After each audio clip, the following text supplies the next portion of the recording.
Local Rose, do you need a sign in CJ? I was just going to sign up for it. If you join the Gate Camp fleet, I can put you a signo up. Just Discord me when you need it up.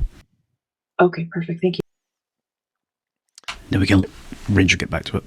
Yeah. Yeah, I just I missed all the move ops, and so it's like. Yeah, it's all good. All right, guys, so I repinged the fleet. We're going to keep the bubbles down for just a couple minutes here. We'll see if we can get anybody else to come back in. But Quendan's going to take it over here. He's going to talk to us about all things CD and what those guys are up to. I will preface it with it was poor Shingley. He went to all of this trouble, did such a huge update for you guys, and less than 24 hours later, Horde was fucking dead. He was so pissed. So I told him, I was like, no, don't worry about it, man. Don't worry about it. Just write a new one. And he ignored me for about 3 days. So, but on that happy note, Quinn is going to tell you guys all about CD and what those Uber nerds in that group. We're nice transition from the Uber finance nerds to the Uber CD guys. And I mean, given the fact that the finance guys are flying expensive shit and I'm here in a constant diplomatic shuttle, should tell you something about how much I actually get to play the game. Yeah, CD. What does CD do? CD is doing the foreign policy for the coalition. So we're doing the foreign policy for this amalgamation of blues. There's an init saber. Just focus on it for a second. Init saber, yeah.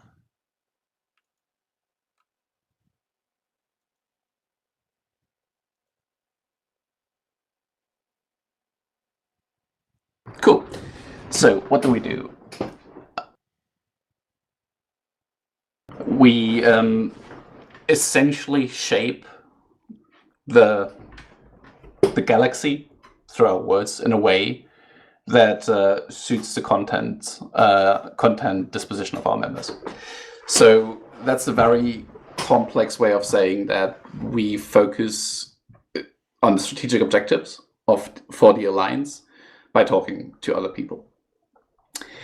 To give you a couple of examples of what that entails is on the very base level, we have quite a few alliances in the Imperium, I think. Don't nail me down on a number. It's a few.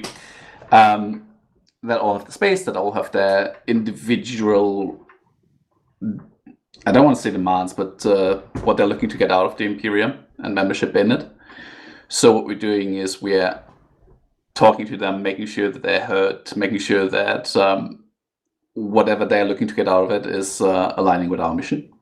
And then we talk to quite a few neutral alliances to make sure that we got the content that we want. To give you a basic example, we wanted to destroy Horde, or we want to get a fight with Horde. On the way there, we've moved, and there was, as you might have noticed, a surprisingly small amount of grinding for fuzzy soft timers. Which is in part something that we facilitated. There's a talk from Cyan, the former head diplomat, on what it takes to be a diplomat, which I'm not going to go to rehash. But from an alliance perspective, we're essentially the people who decided to pilot Discord client more than a ship. And do the impact that we do that way. And what we do is essentially just a lot of thinking in hypotheticals and what ifs, and making sure that we get the best outcome possible, given the fact that we're not the only people playing this game, even though we're rather large. And yes, Dominak, we're all bad posters. I mean, mostly. Yeah, Renan, looking at your Elysium question, CD was founded quite a few years ago by a guy called Valred, who was working for the State Department. and he modeled the organization after what he experienced in the State Department. And what he did was essentially do a diplomatic group that's focusing on foreign policy only, which is fairly different from what other groups in EVE do, where the Diplo is the person you go to when you have drama, which is not really what we're all on about. We've successfully voluntold some people into doing internal affairs for that kind of stuff. So, yeah.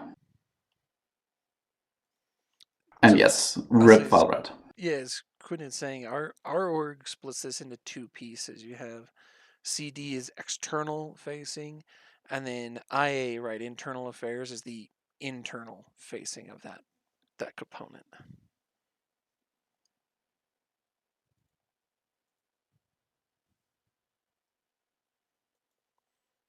So that's a very quick intro to CDF. Put a couple links to diplomatic updates, and specifically the historic diplomatic updates that are on the wiki. So Rosen team, fantastic job.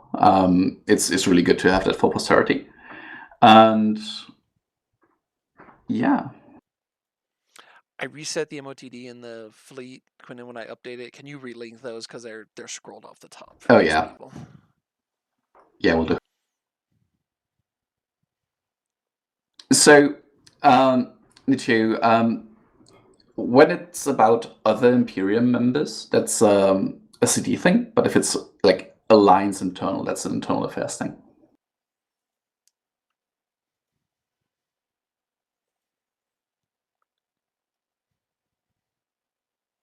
So if like a TNT guy was to shoot a goon, that's a CD thing. If a goon shoots another goon, that's an IA thing. Exactly. To be fair, if it's like an internal Imperium thing, like the TNT guy shoots a goon thing, it would probably be both CD and IA because those guys do work closely together because you'd have that cross, but it would begin with the goon saying, hey, this is what happened, and our IA team would go, CD, this is what happened, and then, take it, or CD guys would come back and say, okay, a goon shot an ally, right? There is some crosstalk between them, but it's... I mean, quite a bit. Like, we all talk about boxes and departments and whatever, but the fact is we're like 100 nerds doing shit for this alliance, and we do talk to each other an awful amount of time, like an awful lot. So all the departments talk to each other. Yes, Samuel, which is exactly none.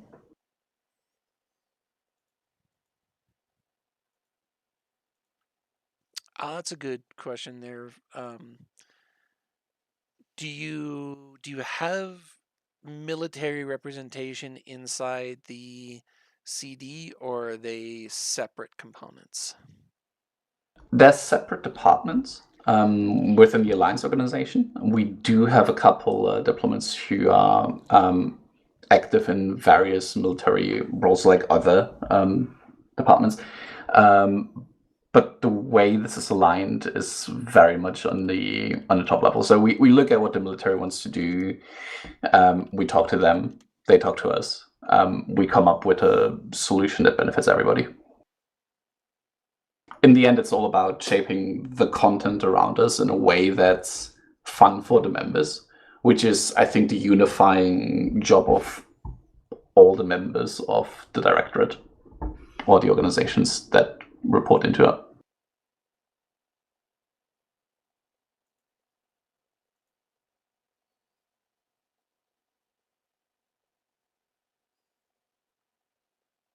And a little bit about sizes. We have like 15 diplomats, I think, at the moment. That all spend the majority of their playtime on doing this. So there's an awful amount of talking going on with people. It's not so much social engineering in that social engineering is very, very painted in a negative light. And it's very transactional. It's a combination of relationship building and customer relationship management. To put the real world examples in there. A significant portion of what we do is specifically in external diplomacy. So diplomacy that's not like talking to other members of the Imperium, is intel gathering. Because the Black Hand can't be everywhere, and we don't have eyes everywhere. But other alliances have a very good idea of what's going on in their local in their local vicinity, and they're normally very happy to talk about it.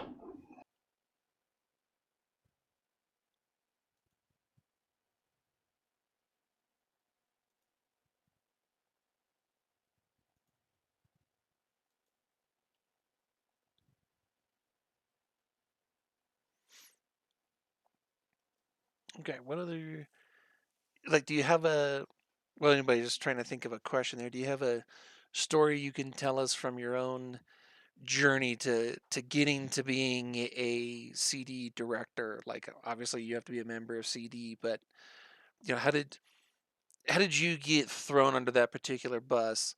And before somebody types in the channel, it wasn't me. I didn't do it. I may have stood back and not warned Quendan it was coming, but I didn't do it.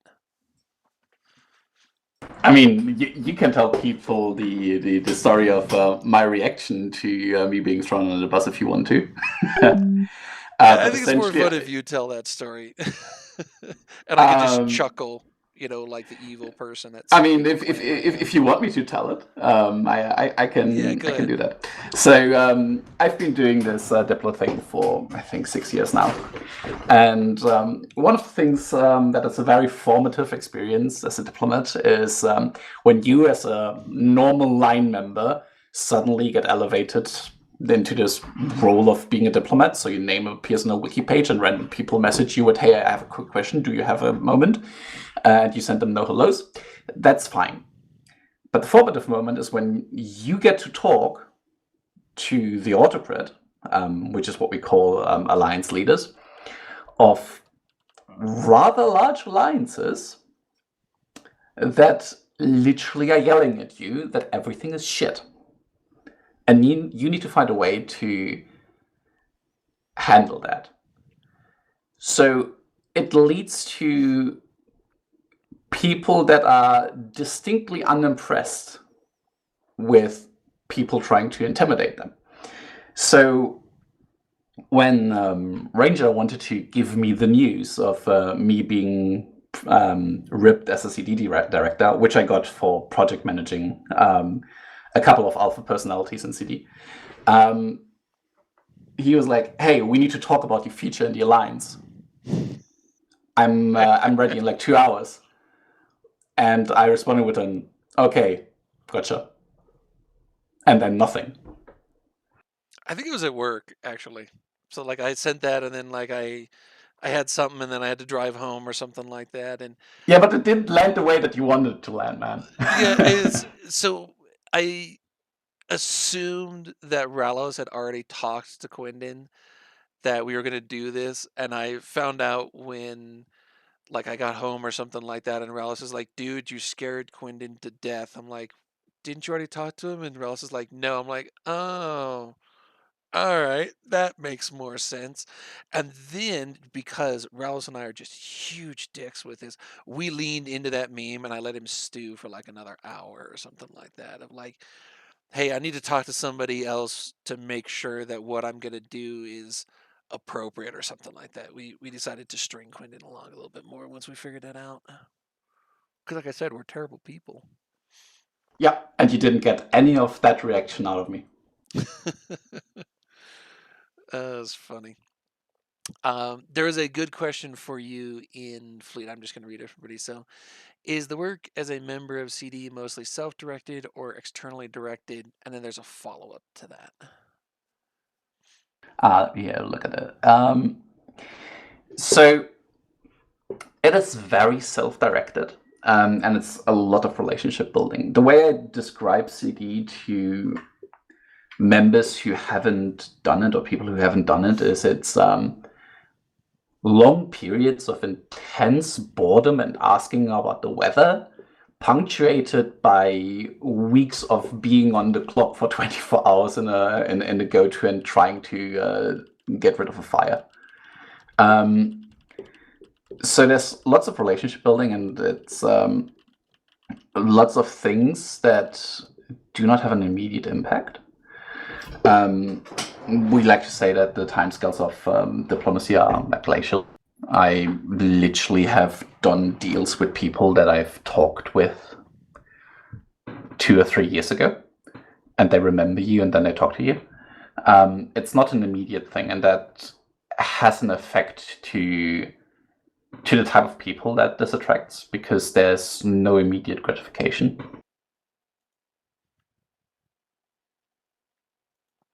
So, are we looking for a goal, or do we get a need from Ilum? We don't often get directions in terms of what we immediately need to do. One of the greatest freedoms of being a diplomat is you can look at a region in space, and when you're wondering what's going on there, you can just go and talk to people and find out what the heck is going on, because saying I'm a diplomat for GSF gets the phone taken up every single time. And a lot of what we do is create options. So you're there in a vacuum, you have an idea of what the Alliance wants to do, as a very large organization that it is. And then you talk to people, and you look at opportunities, you look at what can you do, and then you present that upwards, and then people, the people that be the powers that be, make the decisions. Which might be us, which might be Ilum. So yeah.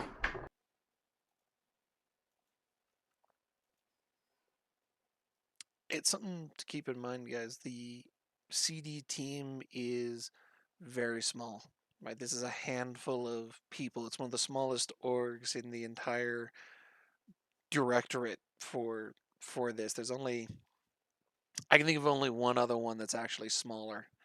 Well, two. I think like two that are actually smaller than CD.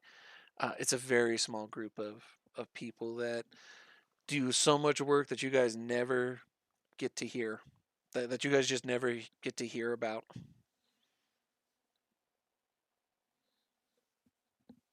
Which is a shame, but CD's thing is that they're, when CD guys say something, right, our word is our bond, right? We honor our agreements. That's why the free ports that we have up right in the drone lands have seemingly shown that they're working, right? If people believe it, because when a CD guy comes to insert Alliance CEO, director, whoever it is, and says, "This is what we'll do," it's what we do. For those of you guys who remember the Southeastern Agreement from about a year and a half or so ago, that was the stupidest thing that ever came out. But we honored it because we signed our name to it. And that's what CD does. I can't heap enough praise on those guys that you all have never heard of. They do an incredible amount of work that you guys just don't get to see. Right, there's a couple more questions in Fleet. So it's a huge headache. Why do you do it? I originally started doing this because I was in a job position where I couldn't really play the game as in front of a computer much, and it's something that I could by just talking to people. And I ran parts of a corp at this point in time, and it always interested me because it's like the story behind the story of like Andrew Grune's books. So I got talking with a couple of people, applied a couple of times, and then I got hired. And it's the slow burn that keeps me doing it, because you do have the option to shape the galaxy in a way, in this giant social experiments that we're playing like no other. And with regards to the very specific social version, there's a couple personalities that can do CD work, and I think, I mean, we recruit when we have a need for it. Which, since we're stuck with quite a few people who are liking this job quite a bit and have been doing it for a while, isn't as often as we did in the past. In the past, we recruited once every half year. Now it's more like once a year. We're looking for people who can be analytical and obviously need to be able to talk to people and have the right drive for it. And the main thing that we're looking for is people that have some critical reception of the stories that we tell, right? Like I don't need anybody in CD who just reads something on Reddit, gets offended, and then presents a version of the party line that he thinks or she thinks is needed to be presented. Like I need people who can think critically and think about what's best for the alliance. And unfortunately, in this part of the game that we're currently at, for the game, because what we as the Imperium do has a massive impact on the health of the game.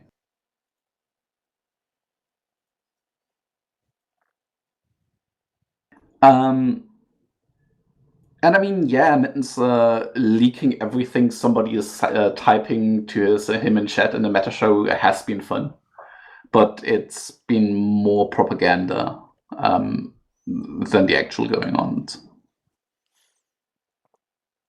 And yeah, Dictator, we do spend a lot of time thinking up the questions for our recruitment drives, specifically the application questions. So I appreciate that you like them.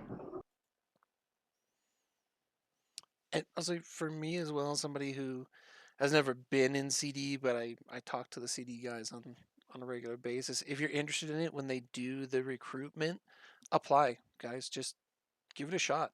You know, what's the worst that can happen is that you don't get in. Okay, just apply the next time. It's something, you know, if you're interested in doing this stuff that Quendan's talking about, just apply the next time they do a drive.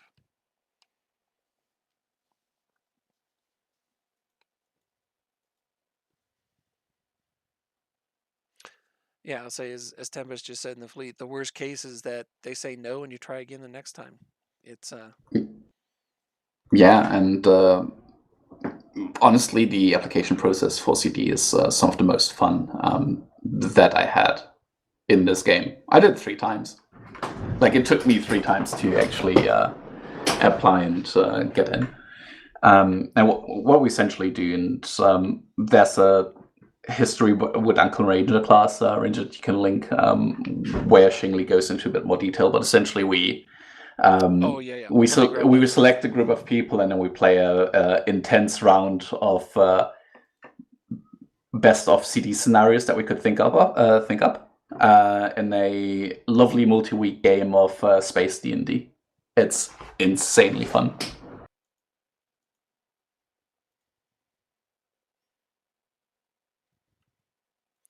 So let me find that one. I did that with when. Oh God, it's been like a year ago. Shit. Okay. Has it? All right. Let me see what the time code is. I was sitting thinking, you know what?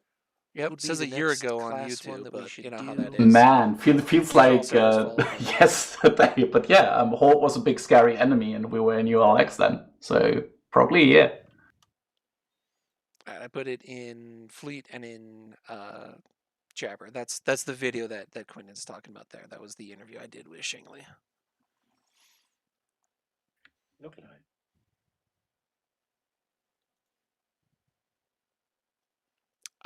Just a good one in Fleet for you here. What is okay? But on the meta level, how does CD work when you are wanting to attack someone?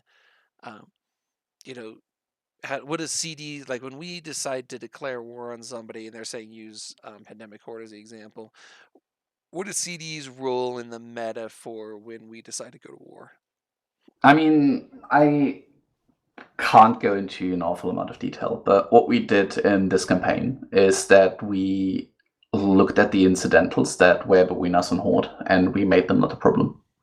Which you'll notice when you, for example, looked at our first move, where lots of the space wasn't fought for, and instead was transferred. Or you might also notice that when we decided that we wanted to go for Horde, there was a convenient, formerly not blue Keepstar currently in the Alliance. I think that's something that everybody saw. And that was something that CD was involved in.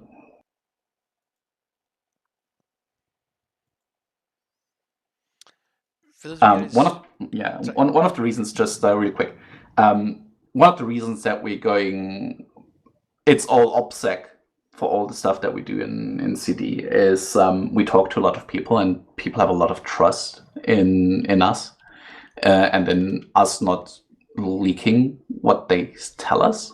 So it's one of the most OPSEC gated groups in the game, just because the fewer people know about the details, the less is getting leaked. It's not all of it is very, very, very, very secret, because because it's actual harmful information.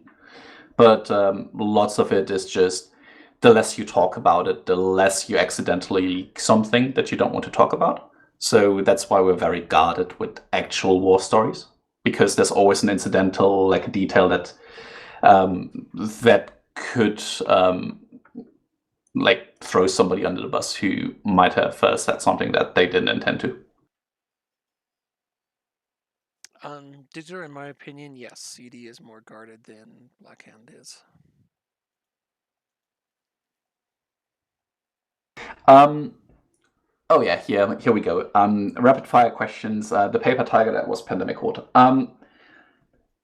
I think Pandemic Horde had a systemic failure, which you can essentially play-by-play read in a very, very old article that Metani once wrote, which is the Anatomy of a Failskate. It sucks for the members, but it's also very transparent that this was about to happen, because they didn't deliver on anything really. And with Fred, Fred is not a friend, but Fred is also not an existential enemy.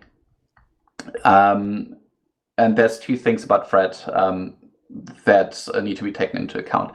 They're an awful ways away, and they're also in a very bad time zone for most of the people that can be at this gate camp to actually attack.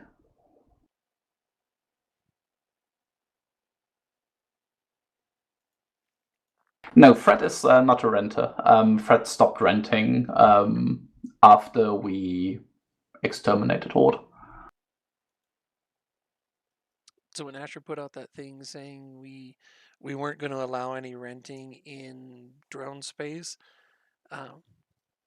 Norris, the leader of Frat, stepped up and said, I agree with this, and we won't allow anyone to do it in drone space either, right? So Asher put it out, and then Norris said, yep, I'm with you on that. And then turned around and surprised the hell out of me. I don't know if this was a shock to you, Quendan, but it shocked the hell out of me. He said, we're going to disallow it in Frat space as well. I was stunned when he said that. I mean, it surprised me a bit, but it doesn't surprise me in retrospect. Like, we kinda shat all over Horde, and then we have 90,000 angry nerds who really don't like renting. And yeah.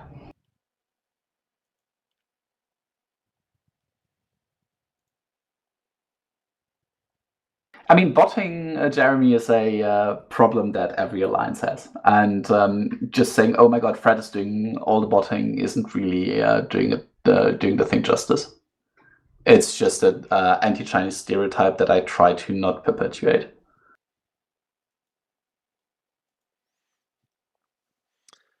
All right, guys. All right, that's me. Yeah, we're gonna say goodbye to Quendan. We're gonna let him go back to the murky back room that is CD.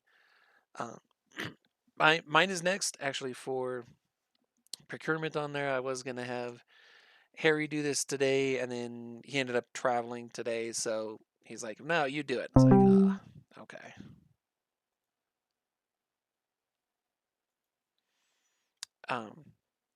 For procurement, this is a group that was created before Vietnam. So this was the summer of 2020. And what ended up happening is I was working with Asher on some other projects. I was in a couple of SIGs with him. I was doing it. He'd known me for a long time. We'd known each other 5 or 6 years at that point. And came to me one day and said, "Hey, I've got a new project that I want you to work on." And I said, "Okay." And he said, "Can you get on comms with me?" I said, "Sure." And I opened comms and got ready to go down to the section that he was in. And it wasn't Asher. It was Asher and Mittens. Both of them were sitting there. And I'm like, fuck. Um, and that's how I ended up in the directorate. So I created the group that we now call Procurement. It had a couple of names at the beginning. We were trying to figure it out. The most common name most people know it as is Procurement. And this is a group of builders. They manufacture and do contracts for ships. Mostly the most common thing that you guys will see is ships. For those of you who were around at the beginning of Vietnam, one of the first operations that Procurement did was the old Keepstar Defense Ferox fleets. For those of you who remember that, right, there'd be a ping out that said, "Getting an interceptor, we're going somewhere," and you got there at a Keepstar. Most of this was in Init space and Fountain, and it was okay. Get a contract for a Ferox or an Osprey or whatever it is that you were flying. Procurement seeded. We built and we seeded all of those hulls at that point in time. That was the first set of operations that Procurement did, and that's what they still do today. Is it's a small group of builders. They're all industrials. They are the big uber industrial nerd types, um, and so when we sit down to prep for a war thing, they get advance notice of doctrine shifts so that they can be ready. So when a new doctrine comes out, they're on the market, they're on contracts for you guys. That's what Procurement does.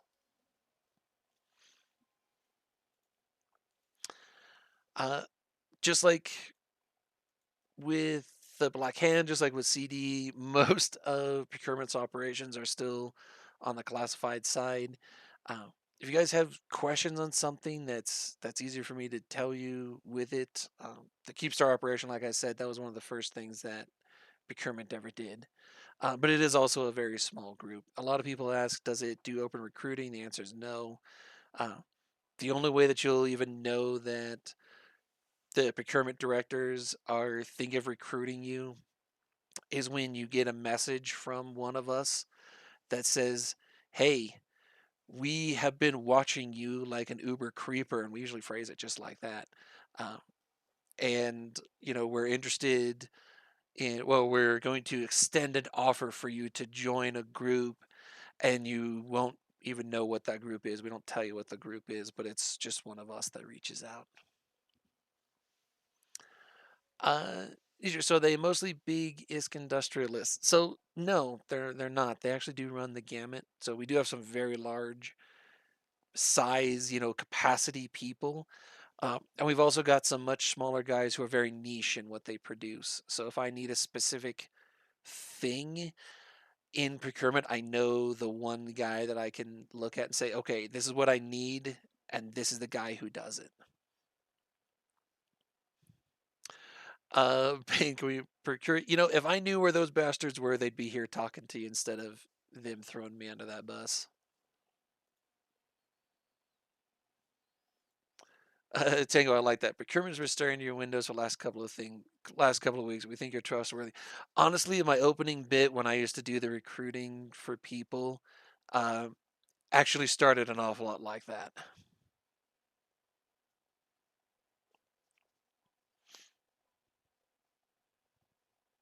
I'm not gonna dedicate myself with a response to that from Aoife and Teriel.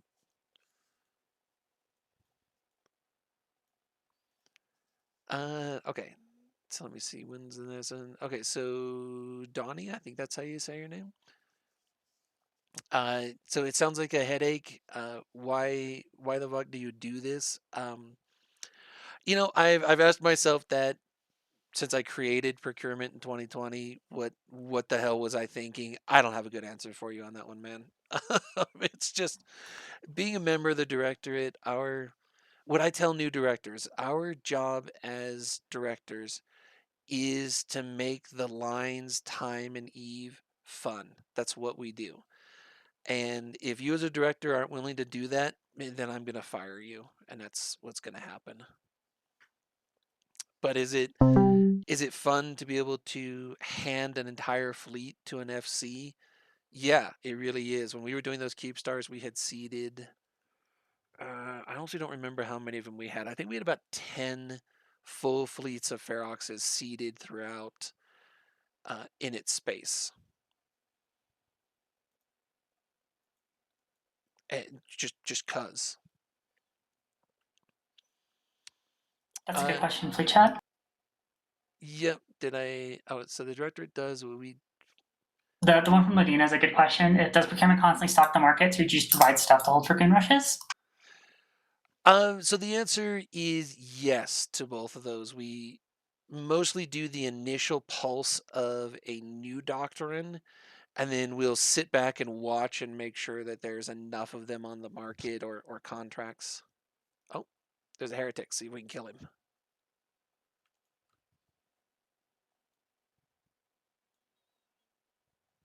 Point. All right, I finally got a missile off. Let's see if it actually hits. I haven't gotten any hits yet. You bastards have killed these couple so quickly. Got a scram. He's way out of my range. You bastards killed him. But he landed Scrum way out push? there. He was like 70 clicks, so whatever.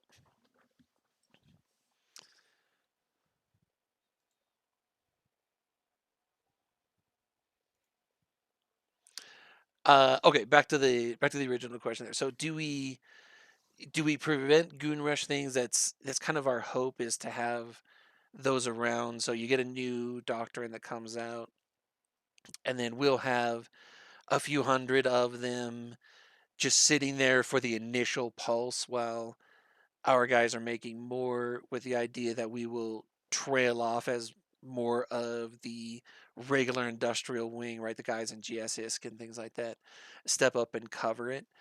But there are things that we do specifically cover, mostly within the doctrines themselves. Our guys within procurement are also able to put stuff on the market themselves. So they're not just locked into just doing procurement work. They see their own stuff on the market. Like you will get a contract from them, and then you might get a module just on the regular market from the same guy. So one thing was a procurement thing that they did, and one thing was just their stuff.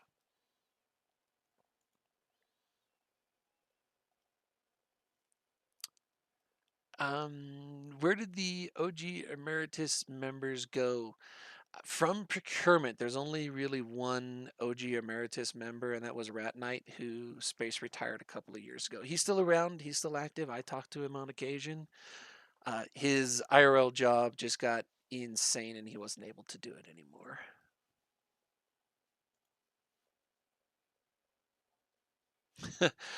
Doctrines are not up to me. That is a Zintage question. So you want a new doctrine, you got to poke Zintage. He's head of the fitting team.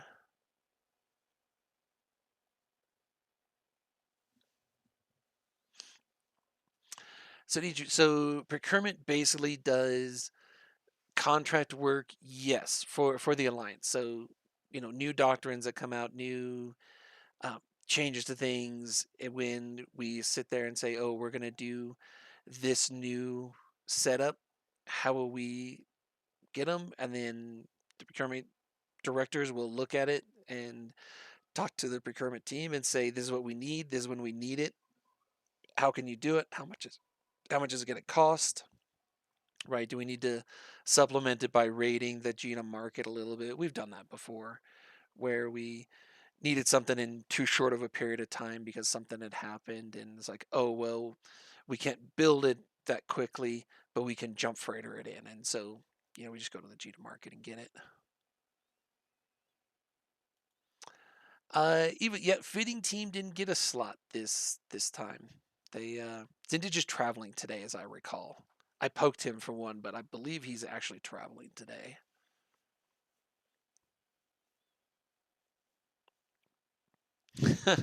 Yeah, they probably wouldn't ever get a word in edgewise. That's fair. The question Elysium from Dictator. Yeah, I was just switching over there. So does procurement do emergency resupply? Yes, for the things that we're watching. So, there's not we don't have 10,000 of every module in the game sitting in a hangar. I kind of wish we did, but that's expensive. It's one of those things of it depends on what you're looking at. So if you're looking at like Scourge, Fury, rockets, no, we don't have stocks of those. If you're looking at some weird niche kind of a thing that's just not something that we do, we look primarily at the doctrines themselves, the DPS doctrine fits.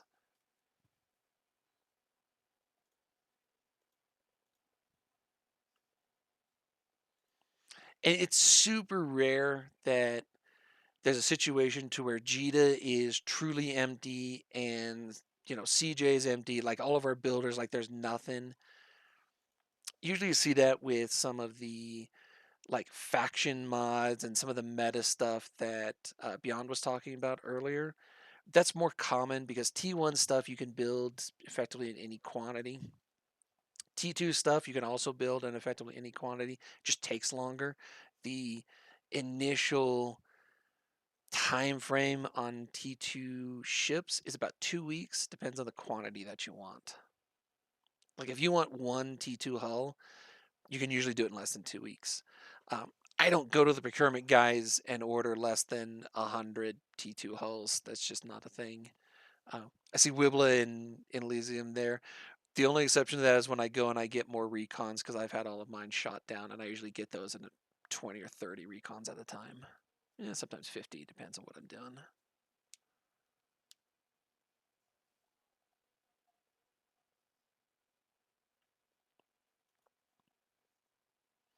Yeah, it needs you so that the Hick bubble thing right during RTAC A, that was something that we never anticipated Horde would just bitch out so quickly.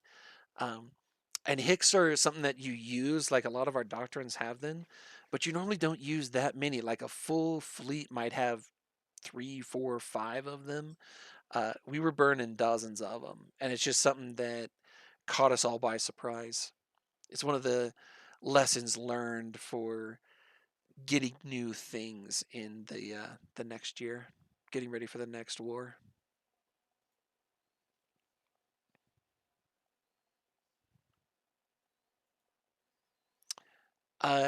So number porn. How many ships did procurement build this year? Yeah, that's classified. Totally because I don't know what the number is. Donnie has a question about how you get all this stuff moved when you have to stockpile at this scenario. It's funny that you asked that. The main way that we do it is because of procurement being industrials, there are a lot of Titan pilots and freighters and jump freighter pilots within the procurement group. And so when we go to move something, it's actually pretty easy. Kill him, Allie. Kill him. Mally. Scram. So actually moving stuff with procurement's actually pretty easy.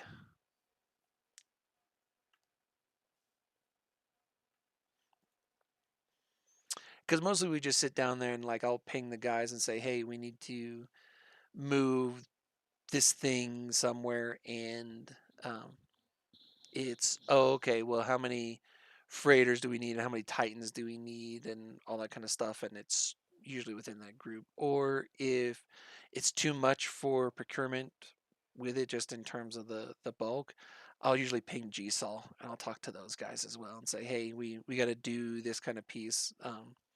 There's a lot of overlap in how the GSOL guys are working and the procurement guys. Between those two groups, we can move a pretty ungodly amount of freighters and Titans and jump freighters to move stuff. Can confirm, have piloted a freighter for Ranger into the ass end of nowhere. Yeah. Yeah, as Heidi said there's always loads of idiots who are willing to help.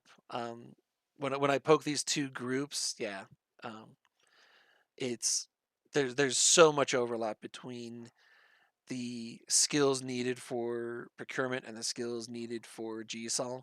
Right, the GSOL guys technically don't build a whole lot of stuff, but they're moving shit just constantly. So when I need stuff moved and I just need extra bodies for it, I just ping GSOL. And that's generally how I do it. I live without knowing where the ass end of nowhere is. Yeah, to be fair, when Nima said that, it's happened more than once. I think of a couple of times when we've had to ping, and it's just like, hey, I need somebody to move something, and she unfortunately volunteered. I'm like, great. You don't have any red timer, do you? And she's like, no. Why? I'm like, oh, you're gonna. Um, and then we moved like, I think the one I'm thinking of is we moved like 5 jumps there and back, something like that. Oh yeah, I remember the one. I think I had like 2 freighters that we just like stacked up an ungodly amount of blue timer. Yeah, something like that.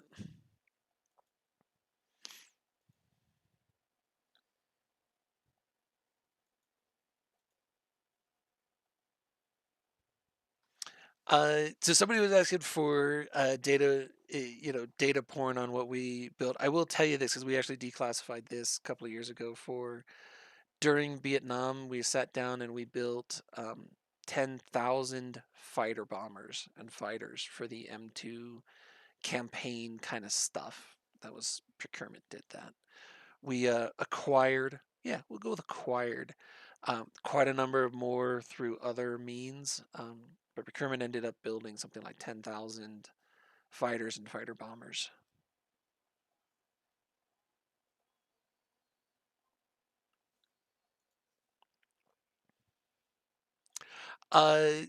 So I know you didn't hand out all of them because I did a lot of them myself. But yes, I spent that 72 hours just doing so many FIFO contracts. Yeah, that was something.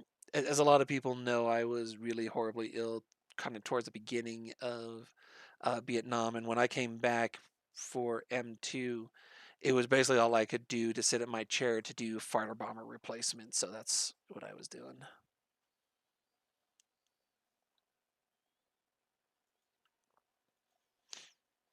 Yeah, it was something since Wibla's in chat back in the day during Vietnam. Wibla and I were sitting in a system. I think it was one. I think it was an old TNT manufacturing company. There was a ton of shit in there, and he and I were just smashing fighter bombers. The the whole group, right? Pappy had brought in an entire heavy super fleet to knock out this system, and he and I were gunning every structure in it, just smashing fighter bombers left and right. It got so bad, we pissed them off so badly that they actually withdrew their supers and brought in a subcap fleet to finish reffing these like Satoyos and Keep Stars because we were just murder zoning fighter bombers. That was back in the day when the PDS would actually do something.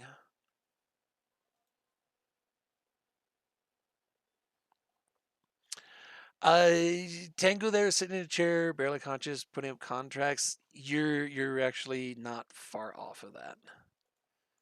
Um, I was very seriously ill that fall.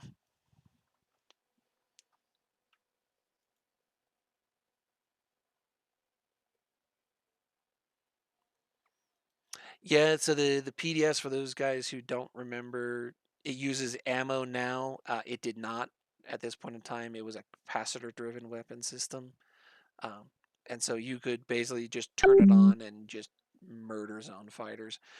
Rat Knight, we mentioned him before. He was one of the OG founding members of Procurement. He was fantastically good at drawing in enemy fighters and fighter bombers into PDS range and then just nuking them.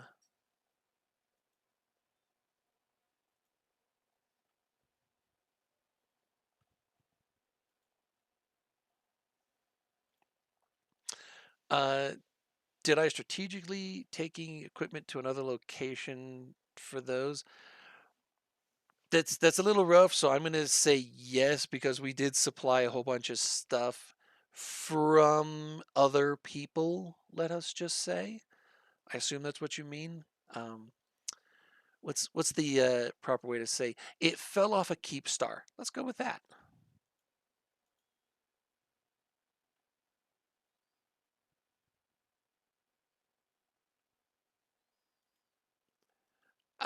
Greek soda, yeah. So that was the CD chat that was at what time was his? His was at 2100. I will be posting all these, man, so that you can look at that.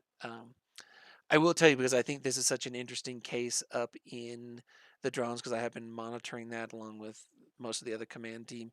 Uh, we are very happy with all of the little groups that are up there. We want to give them enough time to grow and to get established before anybody goes in there and does horrible things to them. So we are just monitoring that area and basically keeping everybody out for right now.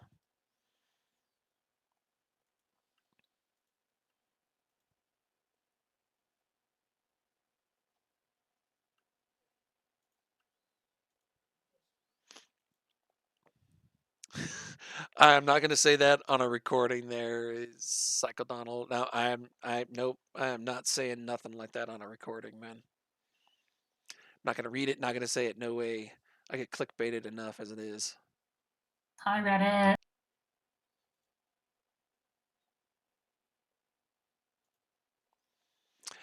Yeah, you need a good maintenance team for your keep stars so ships don't fall off them. That is absolutely true.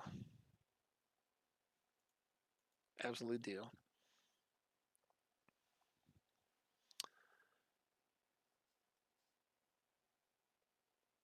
Well, Bane, we were gonna say something, but since you asked, the answer is no. No war for you.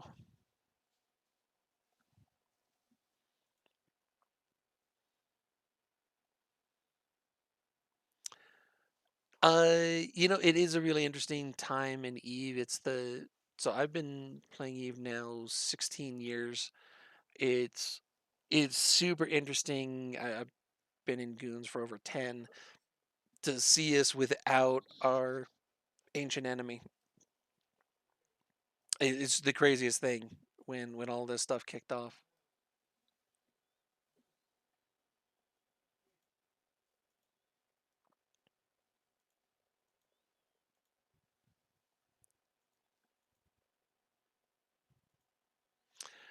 Peel is my ancient enemy. They actually evicted me in my very first nullsec alliance from where we were living. We actually lived in the drone lands. We lived up in Owasso at the time.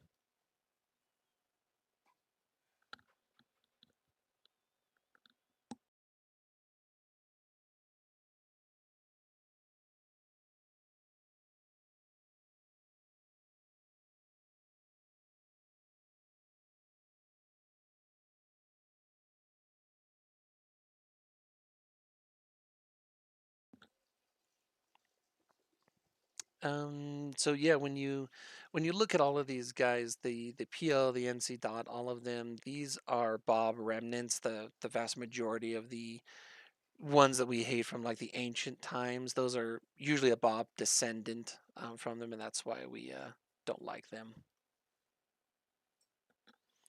Was it smart to kill Pandemic Horde? Jeremy, we didn't kill them. They disintegrated and like killed themselves. We didn't kill anything. We vaguely stood near them and they fell over. Yeah, I mean, we looked at them cross-eyed across a regional gate, and they just died. I'm not sure you can say that we killed them for it.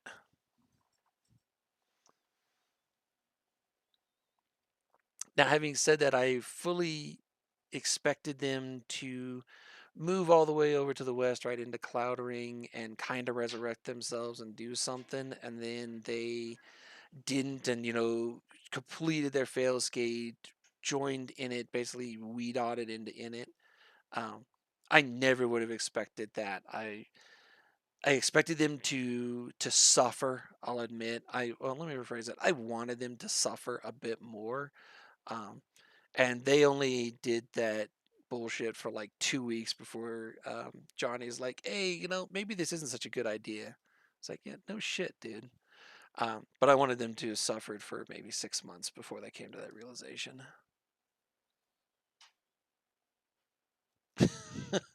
Abandon your post, flee for your lives. Yeah, we've got some internal things that have come to us from the hand that says something along those lines. It was it was crazy just to watch.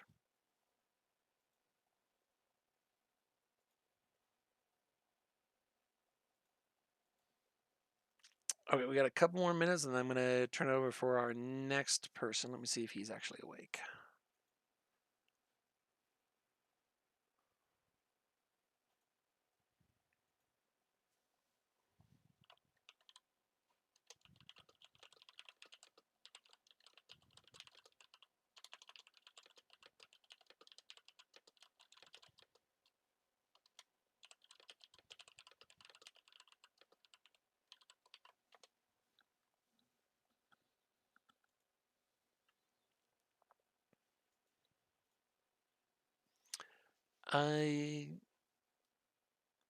Sorry, when we get the PH failscape leaks, Bane probably not gonna get those. Most of that's Diplo stuff, and as Quendan said, we hold a lot of that Diplo stuff very close to the vest for the reasons that's why people trust us, is that we don't leak Diplo stuff. There was another good procurement question from Donnie, which was, so what is the most humorous procurement, aka steel op, that you've done?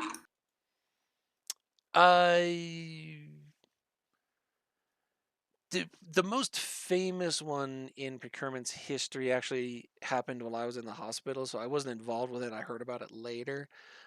But was the Ravens used against the NPC Delve Keepstars?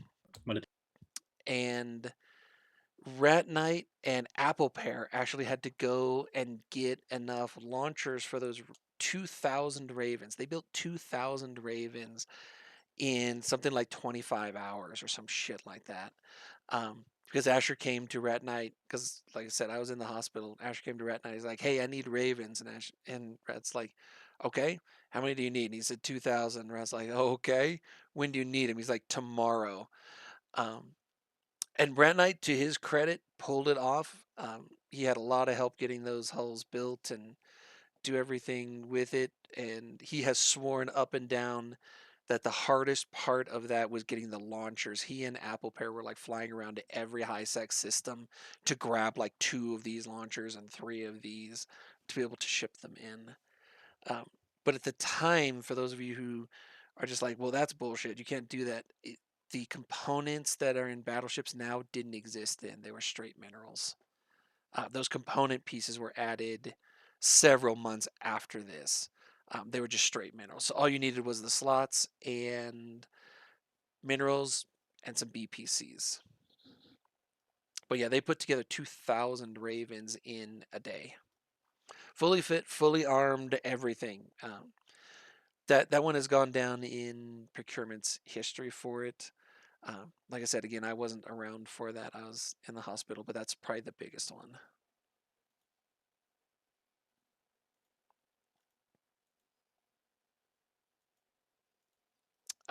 The final one I will leave you, and then I see Sniper's here. He's going to talk to you guys for a bit about military stuff. The funniest one, there's actually a video. I will try and find it while Sniper's talking. It's one that Asher made for Super Trains. For you guys who remember when Super Trains were Oh my first god, yeah. put in. Atrum, our lovable scamp Atrum, head of SRPing all of the things, had an ungodly number of Ospreys built for that fleet.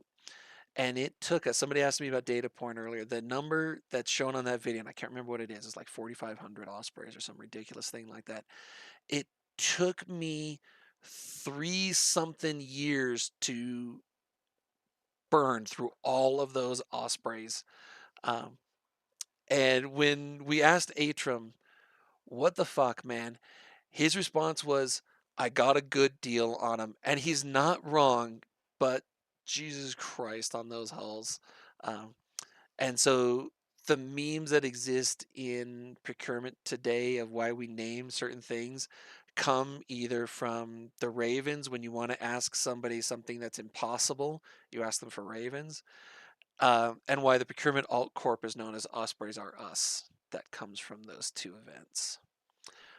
I will try and find that video, and Sniper's going to take it away. We're going to do a double dose of military stuff just because they do so many different things. So I will find that video. Heidi's at the video right there. I saw you linked one in there. Why did you click and find out? Okay, so I'm not going to click that video and be pancake catted. I will find the video myself. It's the right one. It's the actual correct one. Yeah. I'm not sure I trust any of you all. It's not pancake. Yeah, you See can't how the trust me fucking on that one. Rangers- All right, Sniper's going to take it over there and talk about military stuff. Back in the day when we made Hi, I'm propaganda Jessica. videos to release I'm new currently in the doctrines. ADN program of Galen College of Nursing. So how are we doing this, Ranger? Are people asking comms? They asking Elysium? Both? So they're in Elysium comms. They're in the fleet. You know, Nemus and I have been just monitoring both. So, why don't you just start a little bit with? I know we said military, but you're obviously head of Cord. So, why don't you start with kind of like what Cord is, and we'll just shit talk for an hour, man. Why not? Yeah, sounds good. Yeah, so hi everybody, I'm Sniper Eagle 1. A lot of you probably know me. I do cohort stuff. I do a bunch of other shit as well. So cohort's part of the military is like talking with allies, but then also like we're here to support FCs so that they don't have to focus on they can focus on running their fleet, and we can focus on like, oh crap, all your logi are dead, we should probably get you another ping for that, or you need a Titan bridge, or hey, we have a timer coming up, let's plan for it. So yeah, we mainly just do like just kind of like planning and preparation for fleets. And then working between the other orgs. So the main orgs in the military is obviously Coord. We've got the FCs. I'll answer FC any questions about like the FC org as best I can. Zintage is traveling, and Toaster is in the middle of moving into a new apartment. So neither of them are going to make it. And then we've got Baschti and Heidi both here to help me cover recon stuff as well. So yeah, obviously, talked about what cohort does. Talked about it. FCs is pretty straightforward. They run fleets. They give you directions to shoot bad guys. And then, Bosch, do you want to just kind of do like a quick intro for Recon? Yeah, I can do that. So, hi, I'm Baschti. I'm one of the Recon directors. You probably haven't heard me as much as Sniper, because Recon does a lot of background work. So the main thing you'll probably recognize me or my characters from is Sinos. That's one of the main things we do. We are responsible for doing Sinos for capitals, move ops, all of those things. We also do some intel collection and other useful shit.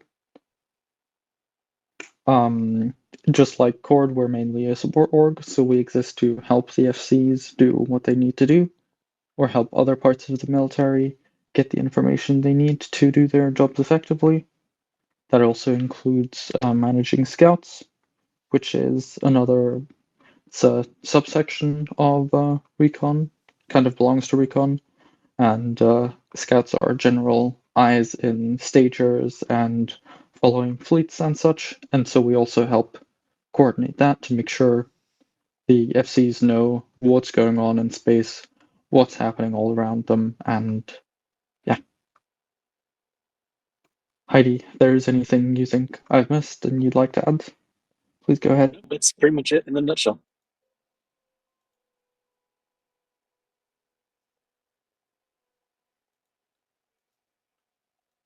So I see Heidi put the recruitment thread for scouts into Jabber.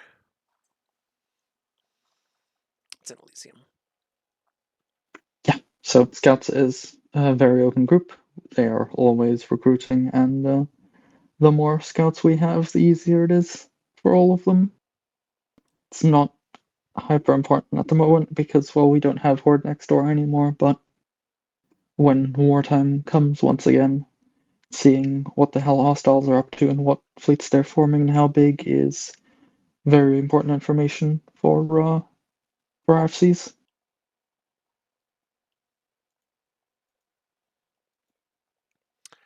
So Sniper, I want to come back to you for the FC side, since Sandwich and Toaster were being, we're gonna call it lazy. Yeah, moving house, whatever. We'll just call them lazy. How did you get into the FC side and then transition over into Cord? Like, what's kind of the progression piece? Like, because Skirmish Commanders is open to everybody. Like, how do you move into these different parts of our military there? Yeah. So for FCs, like the pipeline there is fairly straightforward. It's you join skirmish commanders, you do some stuff. We see you doing a good job, and kind of showing like promise, and that we think. 1 sec, I have to close my window. It sounds like a tornado outside.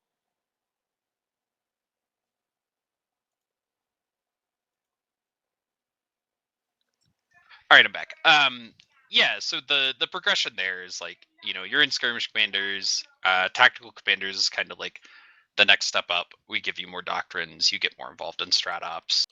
And then from there you progress into, a full FC with more keys, etc. For the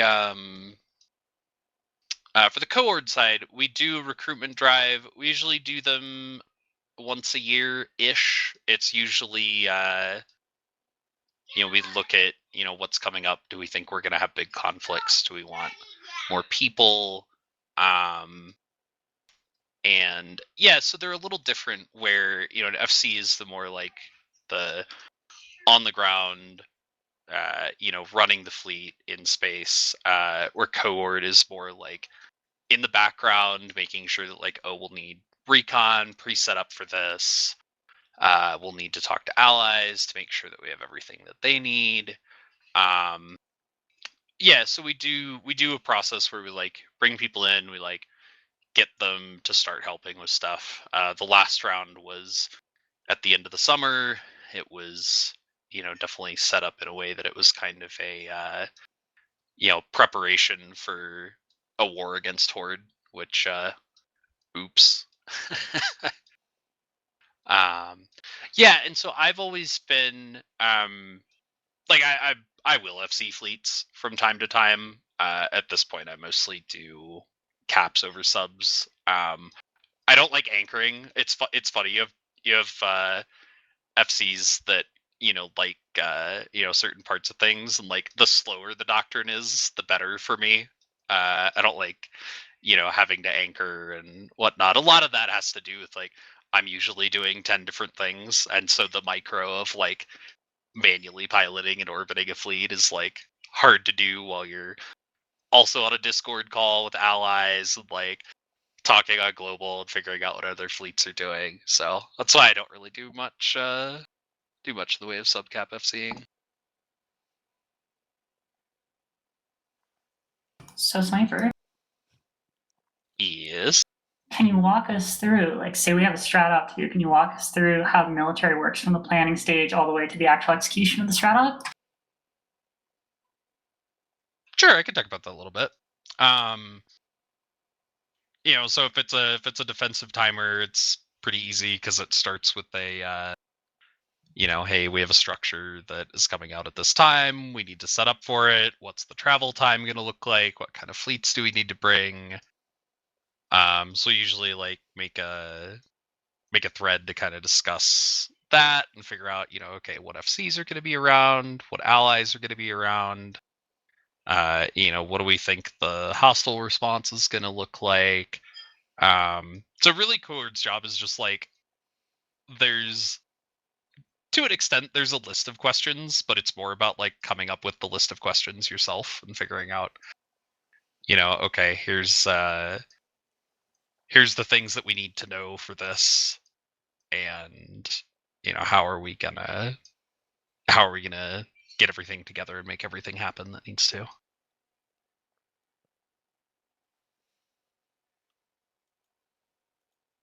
That'll also include reaching out to I don't remember if GSOL went already or if they're going later. They have not. They're later. They're later, okay. Yeah, so some of the cohort things as well will be like, oh hey, there's a we're killing a structure, so we need a salvage team, so we reach out to GSOL to organize that. We already talked about Recon a little bit, so hey, we'll need Cytos for this. Can you guys be ready here? This is when the fleet's gonna form. Just kind of things like that. We're kind of like project management for anything that the GSF and Imperium military is doing.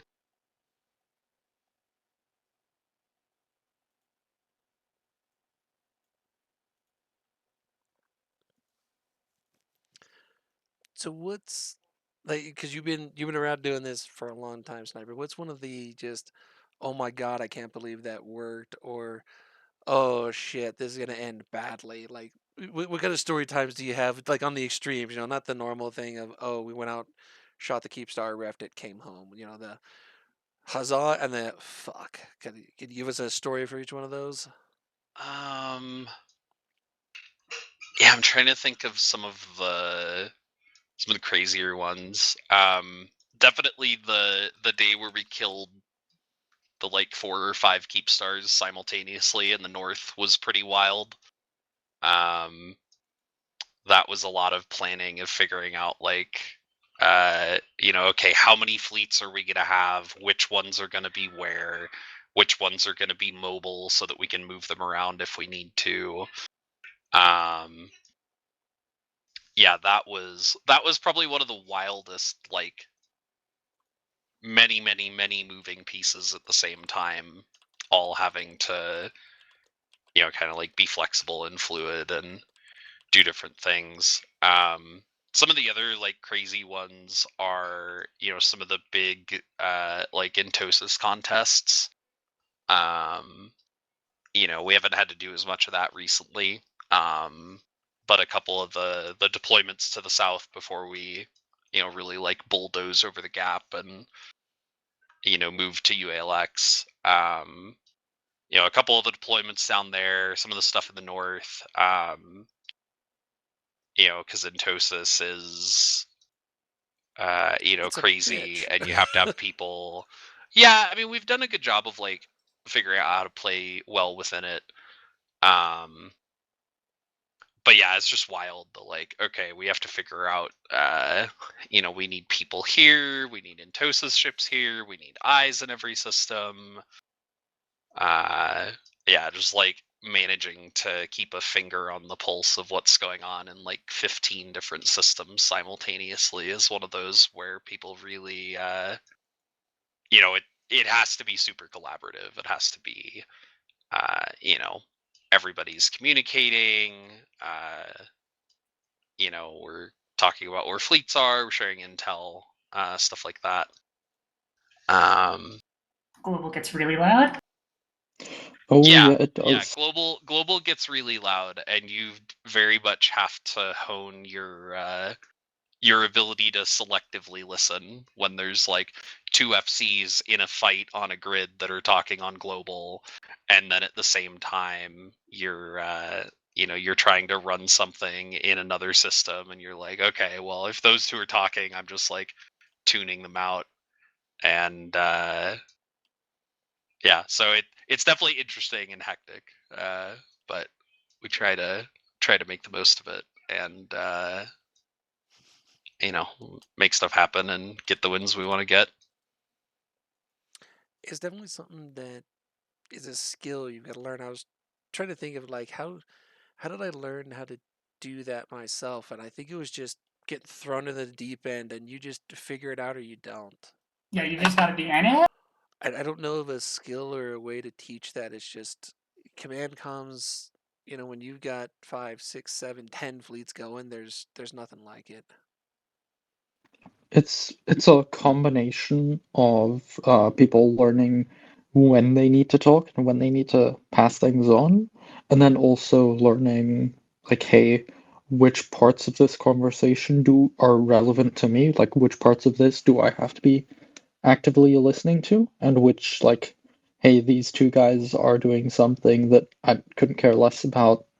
Okay, let me just ignore those three voices and focus on the ones that are important. But yeah, you can't practice it. You can't like teach it. It's just something that has to happen with practice. And then once you've been through a really chaotic situation with people across 10 channels, then suddenly having people across 3 channels is relaxed. Yeah, it's really weird the first time you like really notice that about yourself. I don't remember what fleet I was on. It was so many years ago, but it was like the same thing as like, oh, yeah. You mean there's only 2 fleets going on right now? Shit, I might as well just be Malone up here in command. It's crazy. um and I think that's getting used to anything of isolating a specific voice. Like when you get into the command channels, like there's only so many of the FCs, there's only so many recons, right? There's only so many of these people. You get used to being able to isolate people's voices and just go, oh, well, I know like Baschti is not in my command. He's in the other command. He's, doing the recon stuff, but he's over here with this. And you actually get used to it. As crazy as that may sound for all of you, you really do just get used to it, but it's kind of like being thrown into the deep end with a weight and saying, "Oh, your life preserver's over there." Chop chop. Yeah, for sure. What I would say though is it's a very different skill from a lot of the other skills you have with like listening. Like I'm, for example, me, like I can do something like this fine. It's something I've practiced and hey, I can handle it. But you try and put me in a room where like 30 people are having their own separate conversations. No. Like it does also make a massive difference that a lot of our FCs and other people are very experienced and have the discipline of, hey, when can I pass on things and when is someone else talking? And this is some of the reasons why we tend to tell you guys to be quiet during the huge fleets. There's 40, 50, 60 people talking on command comms is it does make it so that we can't even hear you all. That's why we say so many times. Can tell you how many times I've heard, and I've said it and heard FC say it. If you got a question, type it in chat because we can't fucking hear you. And that's not hyperbole. We probably literally cannot hear you with so much stuff going on in command.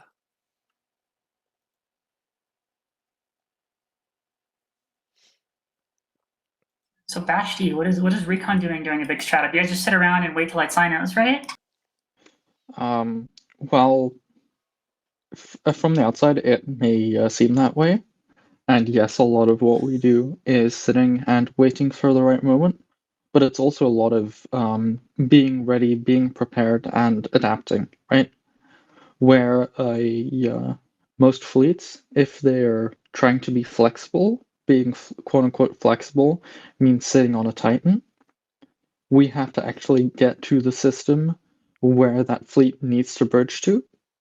And so a lot of it is preempting, preparing, and going, okay, here's 3 potential objectives.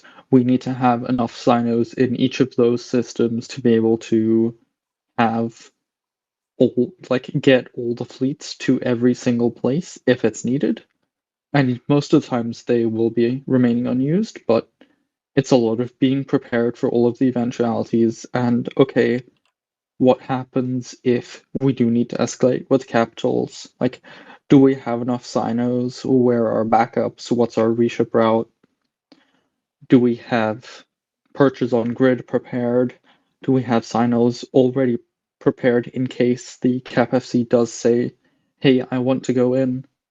Because then also tie-dye affects everyone on grid, and positioning sinos in 10% tie-dye is not a quick process. So it's also a lot of like, hey, if an FC wants to come in, what would be their likely angle be? How can we already be prepared? So that when Sniper goes, okay, I want to drop 50 Zerns at 100 kilometers, that we're already there saying, yep, we had that signer there 5 minutes ago, we are ready to go. And that it's not a mad scramble of, oh no, how do we do this? How do we do this? And then by the time we're ready, the fight's already over. I saw an interesting question in chat for Sniper, which is kind of a someone asked, only wish we could get more story time. Sometimes we never hear the why. So I guess I would phrase that as, why do we sometimes not get the why of this why fleet happens? Yeah, so there's obviously a lot of information that goes into everything, and we make an effort to share with people like what's going on and why it's happening. It's not always possible. You know, there's instances where it's like, you know, hey, we saw that you know, this enemy of ours started doing something and we're not sure what they're up to and it's weird, and you know, just like having to figure out like, okay, what are they doing and why, and so we form, and then it ends up that there's not really you know, they were going for something else and so it wasn't really relevant to us. You know, there's times where you know, we got our information from a Black Hand source that we can't really share. Yeah, so there's a number of reasons.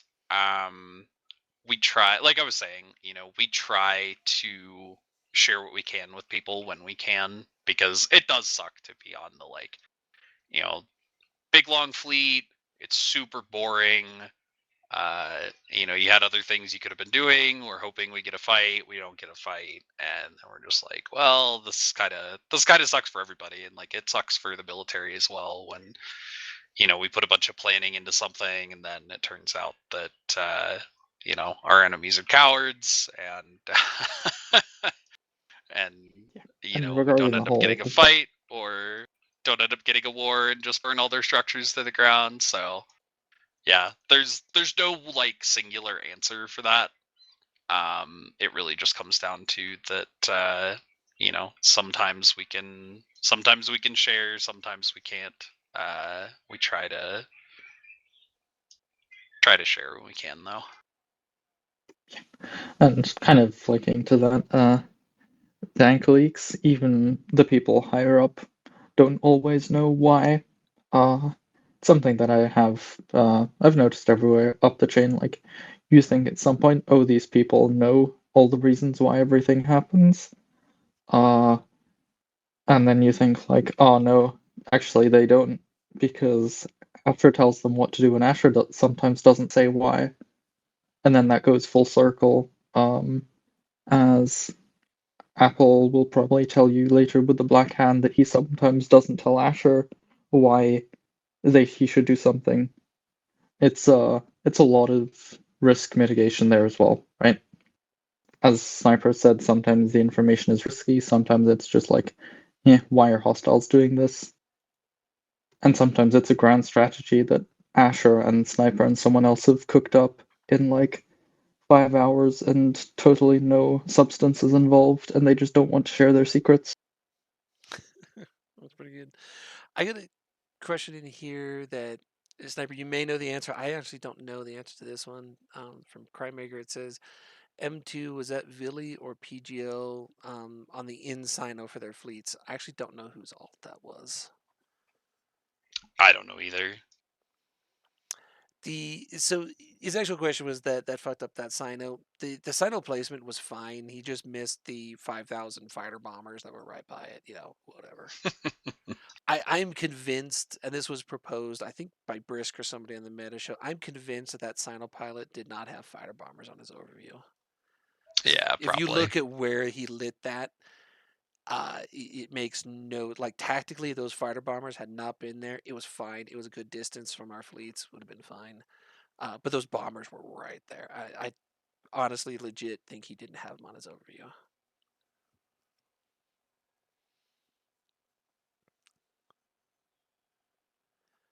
Question for you, Sniper, on what doctrines are open to skirmish commanders compared to tactical? So when you move from SC to TC, what's the difference between those doctrines?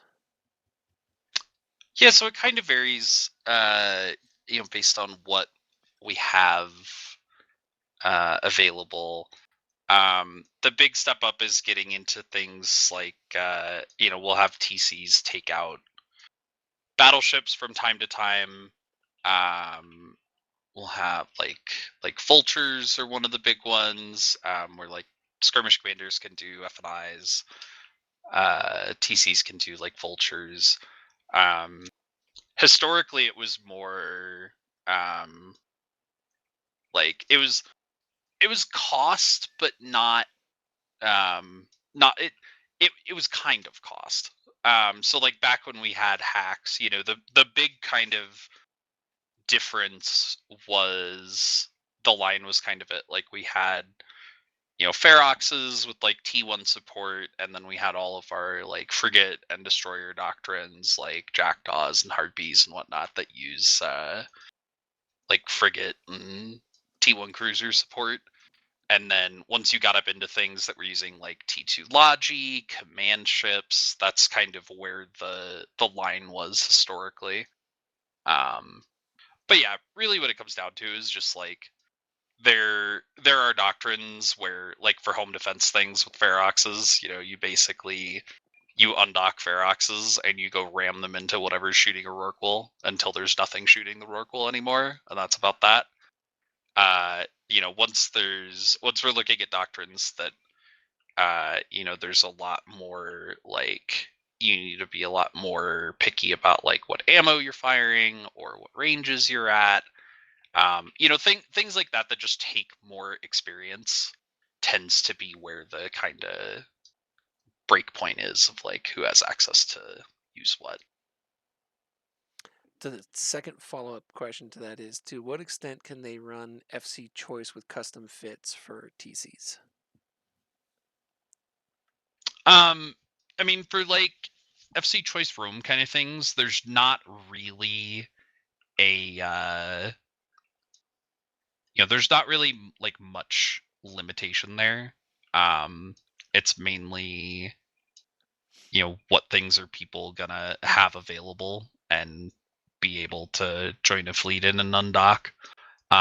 It's also a thing to keep in mind of like those are only SRP'd under anything that's in shit stack can get SRP for like an FC choice fleet, which people are capped at $1 bill a month. So the main thing to consider there is just being being thoughtful of like what you're asking people to run.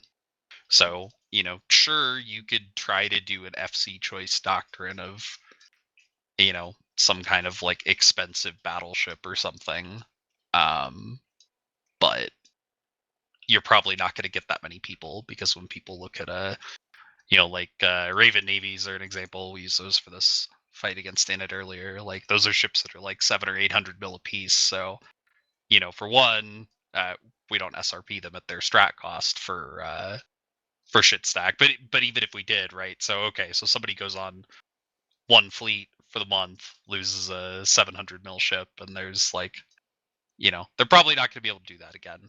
But yeah, like even like if you wanted to do like a filament and take like a dozen people and take some T1 battleships into an ESS, like T1 battleships are very super economical currently.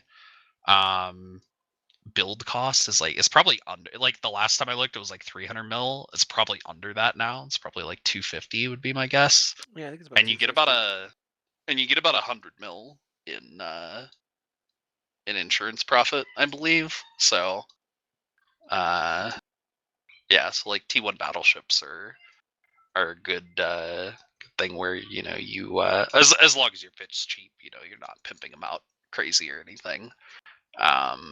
Yeah, T1 battleships are pretty inexpensive to lose.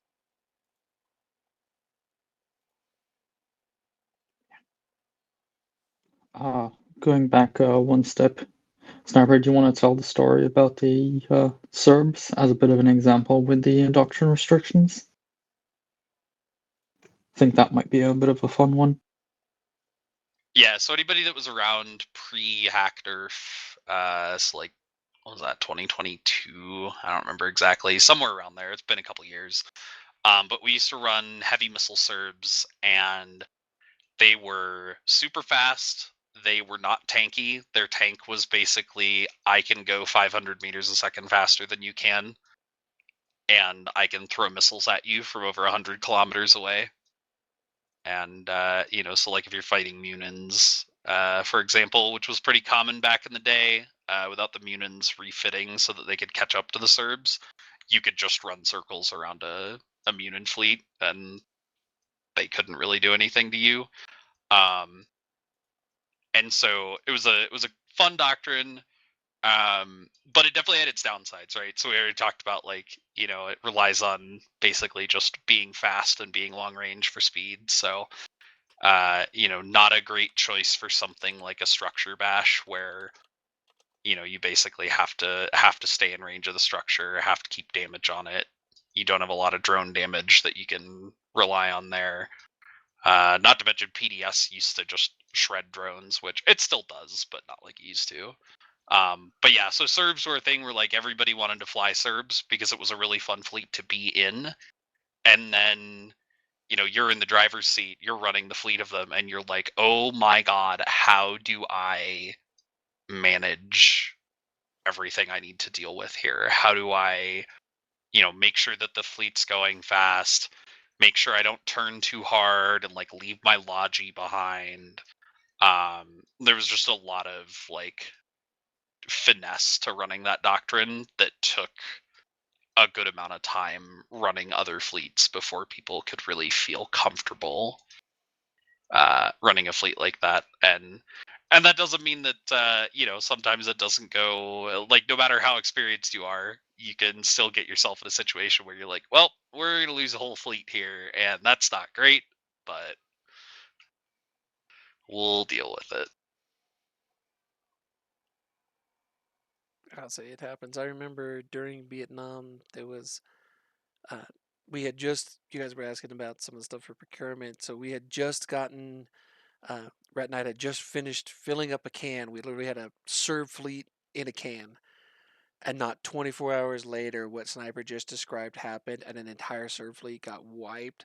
And we're like, okay, well, we need your can. And he's like, you mother. He was pissed. Because he had just finished doing it. It was a bitch to get that thing set up. And literally a fleet got wiped. Not 24 hours later, he was hacked off. But it happens. Yeah, there hasn't been a good fleet whelp in a while since, Horde bitched out. What is there to whelp when they're not doing anything? Yeah. Yeah, it's and that's another part of like the military as a whole is a very it's a collection of organizations that form an organization, right? And so there's a lot of work from a lot of people. There's also just like a lot of communication, and there's other orgs involved as well, like the military and Beehive are pretty good friends. There's times when Beehive will help with military things. They'll be like, oh, like we have a structure that is onlining. We need to make sure it doesn't get shot or anything. And it's like, oh, Beehive's up. We can just have it take care of that. Or we get times when there's a fleet that Beehive can't quite deal with that we'll spin up a normal like strat fleet to help them out. So yeah, and there's a lot of there's just a lot of communication, like I was saying. There's also a lot of it's not always work, right? There's a lot of like, hey, this is a boring fleet. We'll just kind of hang out and chat with people. That's, we talked about it earlier of like, we don't always get story time. Another part of that is like making sure that we keep fleets relatively entertaining for people. There's definitely times when, like we were saying previously, there's the fleet's boring for the people, but we're organizing a bunch of things. Probably a good example of like people having no idea what's going on is last Tuesday night USTZ, I think it was, when we scooped the ALC Keepstar. So we scooped the RTAC A1 a week prior, and we just did that quietly. We had a handful of us with avalanches. We had a bridging titan and a POS, and we were like, all right, there haven't been eyes here. We can just pick this one up. And it went totally fine. Nobody came and checked on us until like an hour later, when the one guy that was sitting logged in a Maelstrom and popped out when it unanchored got killed by a roaming gang. They were probably like, huh, I guess this Keepstar's gone now. But the ALC one, there'd been people watching it for weeks and weeks, and there was a character that was always in systems. We were like, all right, this one's probably going to be contested. So we formed a fleet, and that's a great example of like one of those things where we think people have been watching and probably know what's going on, but we don't necessarily want to ping out and be like, hey, we're going to go pick up this Keepstar. So we just formed a fleet. People running it knew what was going on, but the people joining the fleet were like, oh, okay, a Maelstrom fleet. We haven't pinged those in a little bit. Oh, okay, we're gonna go to EFM. Okay, we're in GQ. Okay, we're sitting on a Titan. I wonder what's going on. And then it's quiet. We're just watching the counter tick down.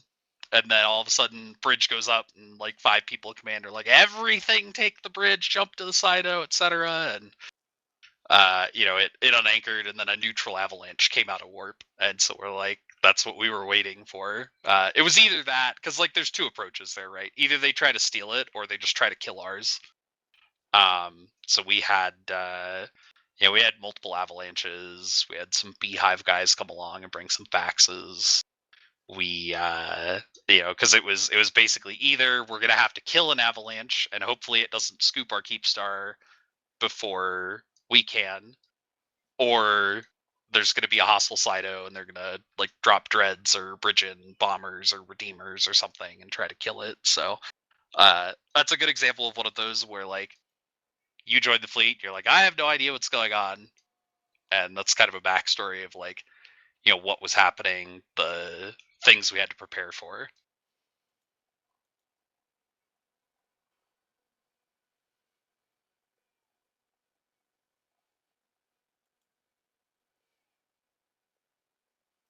Okay, any more questions for Sniper? I think we've got them all. If we've missed your question, type it again in either Fleet or in Elysium. We've been trying to answer them as we've been going. I think we got them all.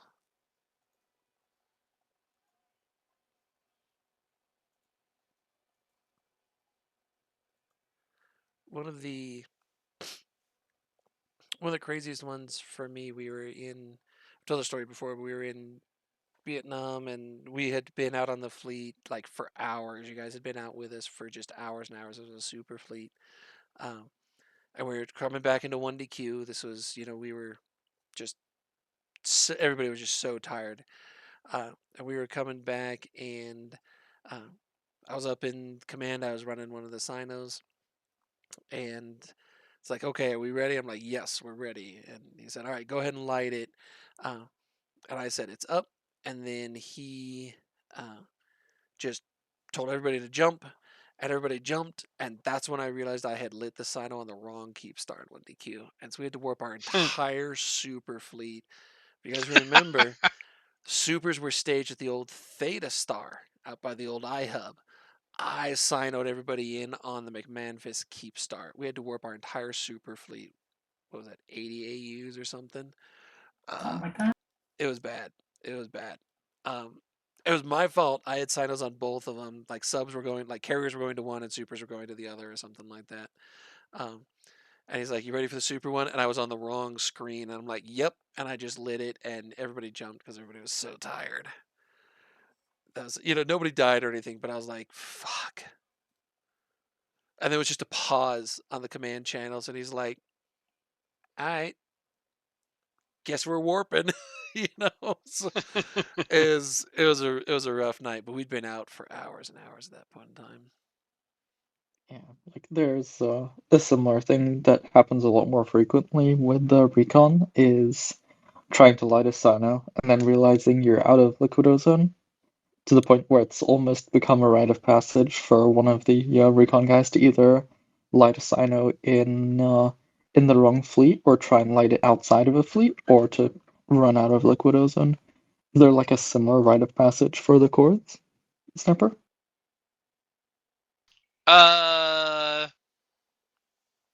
Yeah, definitely. There's a lot of times when we're just like trying to get a fleet out super quick, and we have the wrong doctrine or the wrong comps channel, and it's just kind of funny. One of the funnier like rite of passage things would probably have to be so in certain Jabber channels. Director bot has like the ability to send pings instead of just the like normal commands that you can do, and so anybody that's ever pinged a Delve 911, you've seen like the exclamation point be ping all that tags everybody in the channel. And this isn't just cohorts, this is FCs, this is directors as well. Is Neil rite of passage? But so so the command for sending a ping is exclamation point be cast, and the command for tagging people in the channel is exclamation point be ping. And so when somebody wants to send a fleet out, you do exclamation point be cast all and then the paste of the ping. It's very funny. See if you can grab that pilgrim. Oh, nice. It's very funny when somebody accidentally does be ping instead of be cast, and then you're like, why is Ilum lighting up, or why is the cohort channel lighting up? And you go look, and it's like, oh, somebody messed up pinging the fleet. There was a question, I was helping Lamos, I don't know if he answered it, but there was a question on if caps are just higher level keys or are they their own thing? So we have our normal FCs have the ability to take out like faxes, or like for shooting a tower they can take a couple of dreads, but then so like cap keys and then super cap keys are different from that structure as well.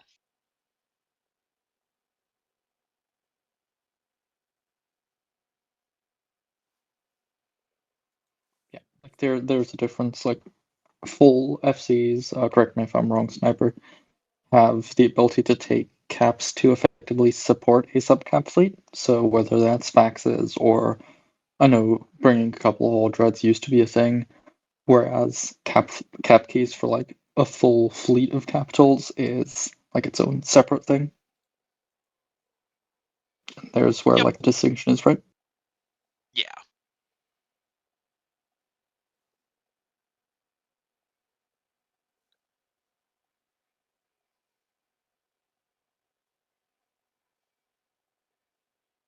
But yeah, and like Nemus was saying, it's very much a rite of passage for whether it's cohort or directors or whatever. Like everybody will do it eventually.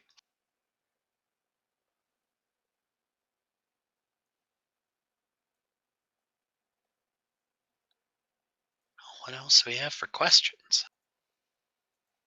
I think that's pretty much it. I mean, we get kind of just like story time, so Yeah, what's any other questions you guys have for Sniper on, or for Baschti or anything like that on FCing or reconning or Cord or any of those kind of pieces? Ooh, actually, I have a pretty cool story that combines a couple of different roles. If you guys want to hear it. Yeah, sure, go ahead, Brodog. So a couple of years ago, we were helping a neutral coalition against PanFam, and we were doing some aligned fleets at the time. So I was wearing a couple of different hats between doing some spy stuff, some recon stuff, and some coordination stuff. And the situation arose that I was in the neutral fleet as a spy.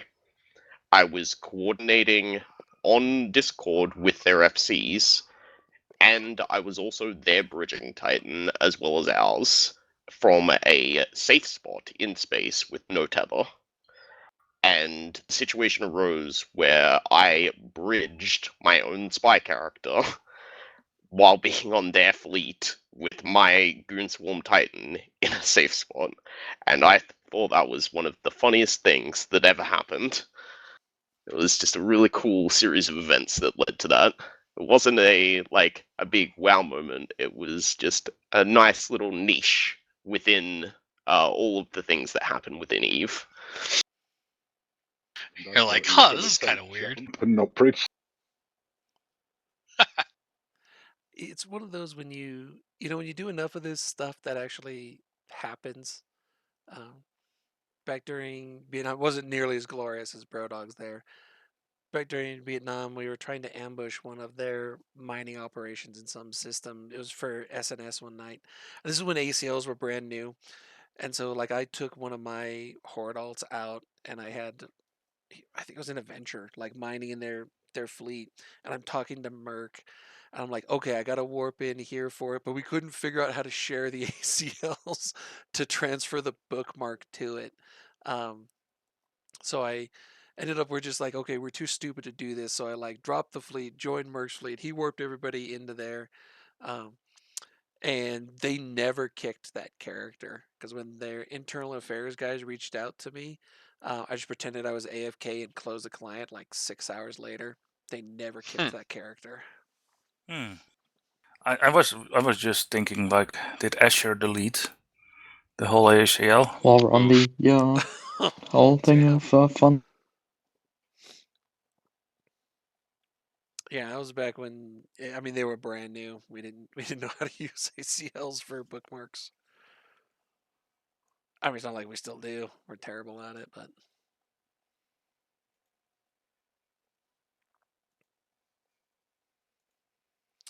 okay, we got about 10 minutes left there. Any other questions? If not, we might just do like a 5-minute, refresher bio break for everybody here. We go in another 2 hours, so I'll kind of re-ping for everything, and then we'll jump in. Let me see who's next. That would me. BB is next for compliance. Yeah. I'm with you putting together a workout machine, so I'm taking a break between threading cables and pulleys. Nice. So we're getting a revival Soulstorm. I guess. I mean, it's better than taking a trek down to the gym because that's like an extra, hour and a half once you factor in getting ready, gym, shower, traffic, all that wonderful stuff. And I don't want to do that in a week. Yeah, that's fair enough. All right, I think we'll say goodbye to Sniper. He's obviously welcome to stick around if he wants to. We'll just take a little bit of a break. If you're on the camp, you're welcome to stay here. We're not going to turn everything off or anything like that. But if you want to step away and do a bio, if you're want to do that, you're welcome to as well. I'll re-ping the fleet here in like 5 minutes or something like that, and then we'll get BP going in about 10 minutes. So we've been going, believe it or not, guys, for 4 hours. We've got 3 more hours of talks scheduled, so we're just over the halfway point for today. Thank you to all the directors who've come out and done all this kind of stuff. We're again be posting all of these on YouTube tonight/tomorrow whenever I feel like doing it. Obviously, it'll probably be tomorrow, but we'll see. So cool. Well, thanks everybody for listening to me ramble for little better part of an hour. Unfortunately, I didn't hear most of it. I ran off to a fleet. Yeah. So I will be posting all these so that you can hear him later. Oh, Sniper Pax is in local here. He's in EFM. I just see him. Oh boy. Oh no, Ranger, does this mean I'll have to hear my own voice? Well, I mean, only if you actually listen to it. Good point, good point. Cool. Well, I'm gonna hop out of here. Everyone else See has you to. later. All right. See you, Sniper. Thanks for coming out. Yep, guys. We'll No problem. We'll do everything, and again, like I said, a couple minutes. So if you want to take a bio, welcome to do that.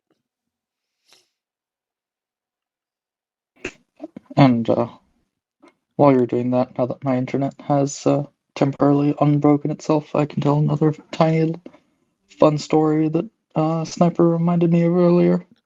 Oh, let's see if we can kill Pax. Get him using a flycatcher. Get him. We can't even kill a flycatcher. I said, did he jump or did you fuckers kill him already? He burned through the gate? Lame. Come on, goons. All right, now Baschti, go with your story there. I'm actually to step away for a bio myself, so I will see you nerds in a couple minutes. But Baschti, go ahead and go. So this is from X47. Round, I don't know what the hell. Why do things keep dying in X47? It's gonna be a fun story for the historians in like a couple of years when we're up there next time. But it was last year. Oh god, it's been so long. Actually 2 years ago. Fuck. Up in X47 when we were killing the frat Keepstar and the other Keepstars in the area. X47 was the one they contested a bunch of times. And one of the armor timers, which is the one that actually succeeded, was happening just before downtime. And so one of our main concerns was, of course, getting in after downtime, getting damage cap, so the thing doesn't repair. And it's a 15-minute repair window normally, but because of tie-dye, you only have about a minute and a half, which is a pretty tight window, especially because people have to warp in, log in, servers do really wacky shit when you have 5,000 people, as a lot of you will remember. So one of the tasks Recon was given was having sinos both in system and in nearby systems, so we could hopefully, instead of logging in fleets from system, bridge in fleets from other systems next door, or from the stager, which at the time was DO6.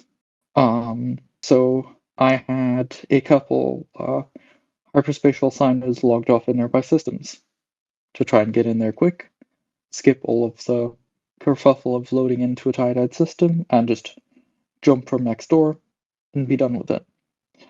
The issue on that day was the server didn't start in X47. So I was sitting there on the gate, and the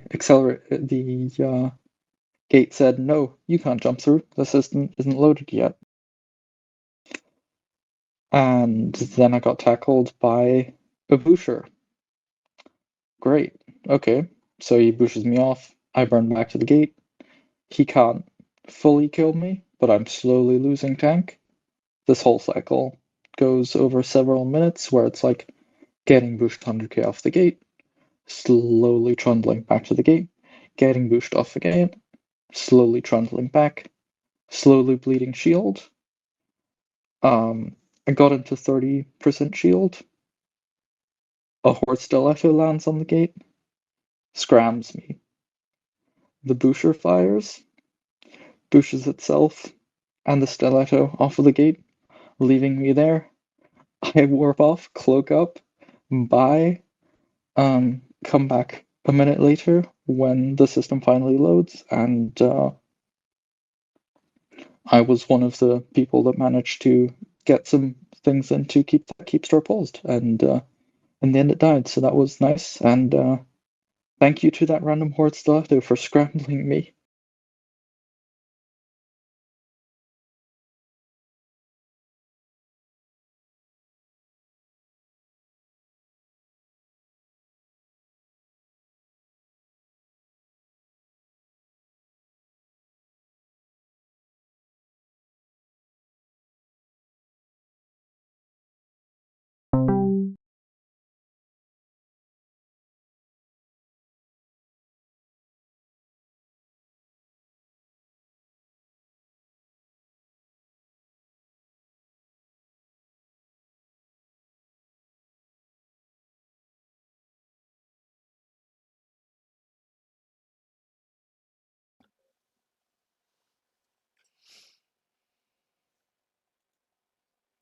Okay, I am back. We will reping everything here in just a moment, and then we'll move into our next director chat. Just give you a heads up. There's quite a few newts next door. Compliance being overridden by military is something that happens all the time.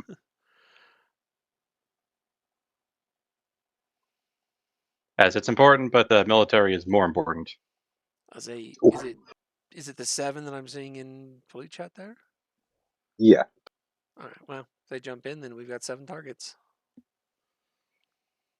It just means free snacks. I just want to be concentrating on the F1 and not worrying about who's talking. That's fair.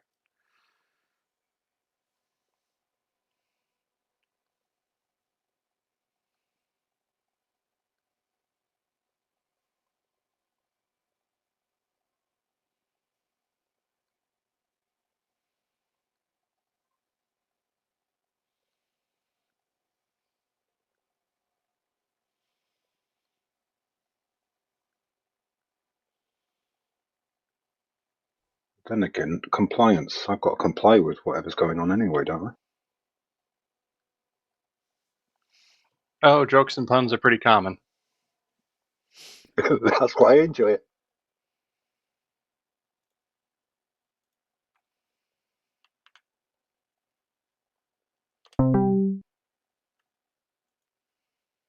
BP, why the hell are you down there? Okay, so there's that. Yeah, BB, come up here into the command channel. Yeah, slacker. Okay, let me turn off the recording and reset it. So it's trying to do these in 2-hour chunks. So let me do that.